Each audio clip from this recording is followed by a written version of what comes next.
agradeço demais a presença de vocês. A Priscila falou que eu venho revolucionando, assim, eu estou tentando, né? Mas não sei até que ponto isso pode se refletir, né? Eu sou a favor da revolução social, sim, mas vamos ver. Porque do jeito que as coisas estão, tá tudo bastante difícil. Então, eu preparei uma apresentação, eu fui colocando fotografia, slide e alguns textos, recortes, né, de textos do próprio Vygotsky, e não vou ficar me alongando aqui em apresentação, porque eu estou fazendo uma coisa nas falas que me pedem agora para fazer, que eu nunca fiz, mas eu acho que o momento que a gente está vivendo hoje no Brasil exige e me obriga a fazer esse tipo de inauguração da minha fala, tá? Então, para começar a conversa, né, para iniciar, eu sou filha de Luiz Carlos Prestes e de Maria Prestes, e em função de ser filha de um dos maiores líderes comunistas desse país, que esse país já teve, eu fui exilada com os meus pais e com os meus irmãos em Moscou, na União Soviética, durante 15 anos da minha vida. Eu fui para lá com 7 anos de idade, eu não era caçula, eu tenho um irmão que era mais novo ainda, mas minha mãe foi sozinha, com 9 filhos, ela teve 9 filhos, teve 7 com meu pai e 2 do primeiro casamento. Minha mãe militante comunista, o pai era comunista, ele pertencia ao Partido Comunista, né? E em função da ditadura militar, que alguns hoje teimam em dizer que não existiu, eu sou a verdadeira representante, uma das, né, dizer para vocês que existiu sim. Em função dessa ditadura, eu fui exilada com toda a minha família, com todos os meus irmãos, e vivemos em Moscou durante muito tempo em função da ditadura militar que nos obrigou a exilar. Tá? Então, eu acho que do meu pai eu não preciso falar. Quem é professor de história ou já estudou história sabe exatamente o que meu pai representava. Meu pai, um dos comunistas mais procurados pela polícia no Brasil. O nome dele foi o primeiro na lista de caçados quando a ditadura, né, se instalou, e também foi o primeiro na lista de anistiados em 79, quando veio a anistia. Então, quando a gente estava ainda no Brasil, a gente visitava o meu pai. E quando a gente visitava, eu não sabia que ele era meu pai, porque a gente frequentava escola pública e a gente corria o perigo da gente comentar que a gente foi visitar. Então, eu conhecia ele como tio, e a gente chamava ele de tio. E eu fui saber que ele era meu pai só em Moscou, e fui apresentada a ele como um pai. Então, e meu irmão caçula e minha irmã mais velha, um pouco mais velha que eu também. Então, o meu pai que era tio, virou pai apenas em Moscou.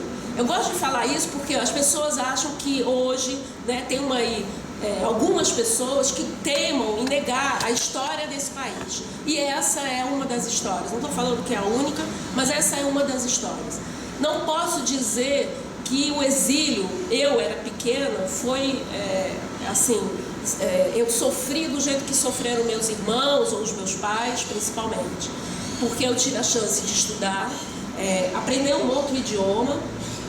Em 3 meses, 4 meses de Rússia, a gente frequentava já a educação infantil, eu e meu irmão mais novo. A gente aprendeu a falar rapidamente o idioma. Inclusive, a nossa brincadeira preferida era falar em casa e ninguém entendia nada do que a gente falava. Isso era maravilhoso, mas a minha mãe pegou e falou: não, aqui em casa só fala português, vamos falar russo lá fora, com os amigos, aqui não. Então, por isso que a gente também, por força, né, da minha mãe, que está viva, tem 89 anos, escreveu um livro muito bonito também, depois, se vocês quiserem, eu posso falar.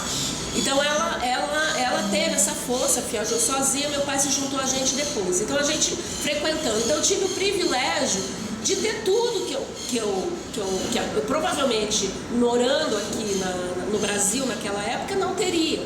Então, é um conflito que eu vivencio na minha vida, de ter sido exilada. E claro que eu não desejava que o Brasil vivesse uma ditadura. Inclusive, a gente denunciava a ditadura enquanto a gente estava lá, depois quando a gente foi crescendo, inclusive vocês vão ver algumas fotos.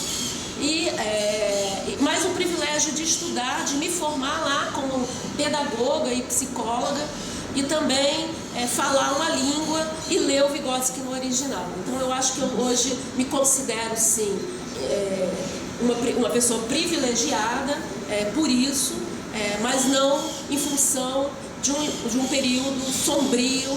Eu tenho gente na minha família que desapareceu, que foi torturado, que foi morto pela ditadura militar, e a gente não pode esquecer isso. O nosso dever como professoras, que a grande maioria mulheres, tem um homem, digamos assim, então a gente não pode esquecer, a gente tem que lembrar e a gente tem que falar desse período, sim, porque falar do passado é estar no presente para que no futuro o que aconteceu não aconteça de novo. Então vou mostrar algumas fotos para vocês. Em 70, antes da gente imigrar para a Rússia, saiu essa revista Realidade, que era da época, com essa capa dizendo: esse rosto não existe mais, este rosto é o do meu pai. Só porque a polícia não conseguia pegar, o esquema do partido era muito forte. Para a gente visitar meu pai, a gente trocava de carro várias vezes. Então o motorista primeiro que levava a gente até certo lugar não sabia o ponto final, então isso era tudo uma estratégia, saiu essa capa e eles, dizendo que o meu pai tinha feito uma plástica, que por isso que não conseguiam pegar ele, nada, ele estava no Brasil escondido, clandestino, e nunca saiu do Brasil. Ele sempre esteve no Brasil, só saiu quando a ditadura realmente ficou mais carrasca, que foi no final dos anos 60 e início de 70. Então em 70 a gente vai, essa revista saiu em 69, essa é a foto da minha mãe com os meus irmãos, aqui faltam 2 mais velhos, que são os filhos dela do primeiro casamento, vocês devem já ter me localizado ali, na foto, acho que eu sou muito parecida com a minha mãe. Então, os meus irmãos. Essa foto foi antes de ir embora. E aqui já uma foto a gente na Praça Vermelha, quando a gente chega em Moscou, em 70, em junho de 70.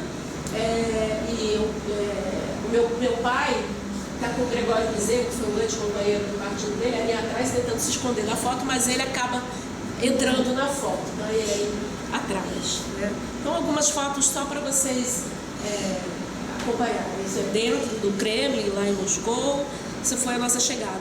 Já com os 13, 14 anos, a gente organizou, e são meus irmãos, eu e meus irmãos, a gente organizou um conjunto, a gente fazia a denúncia da ditadura militar, viajando à União Soviética, os países do campo socialista. Tinha um festival que se chamava Victor Hara, que foi um cantor chileno que foi brutalmente assassinado quando teve o golpe no Chile, em 73, e aí eles tinham esse festival para a gente viajar. Aqui, eu viajando com a minha turma da escola, em São Petersburgo, porque senão não dá para localizar. Então, essa é a praça central de São Petersburgo. E aí eu chego, volto para o Brasil em 85, já formada, e tento reconhecer o meu diploma. E o que acontece?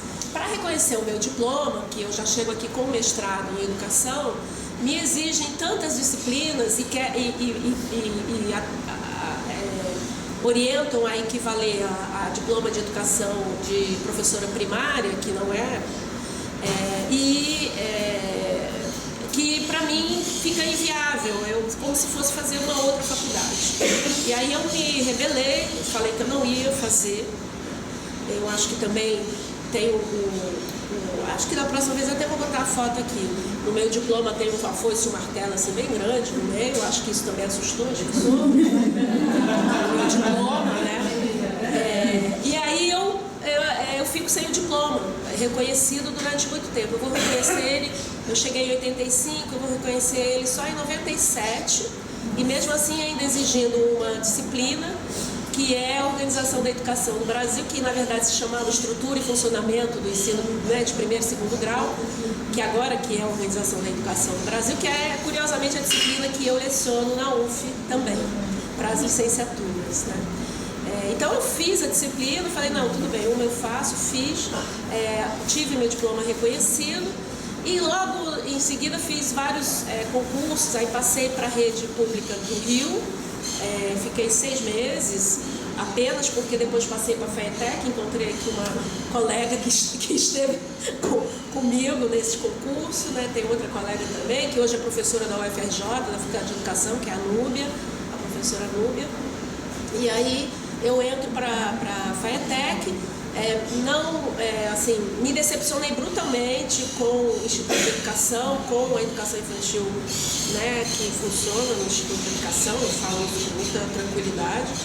Não consegui ficar, voltei para a FIA, onde eu já tinha trabalhado, a Fundação para a Infância e Adolescência, e depois fui para Brasília, porque o meu marido foi transferido para lá, ele é jornalista, e a gente foi para Brasília. Então por isso que eu fui para Brasília, e lá eu consegui reconhecer meu diploma de mestrado, e aí eu fui fazer o doutorado.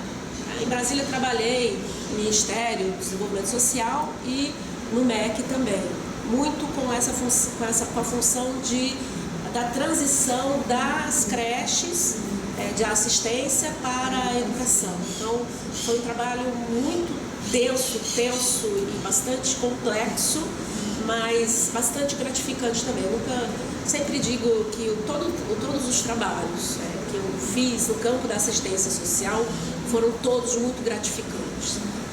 Pena que eu não posso dizer da educação a mesma coisa, porque o MEC, por exemplo, foi um lugar que eu odiei trabalhar, uma coisa burocratizada ao extremo, que para mim foi uma decepção também.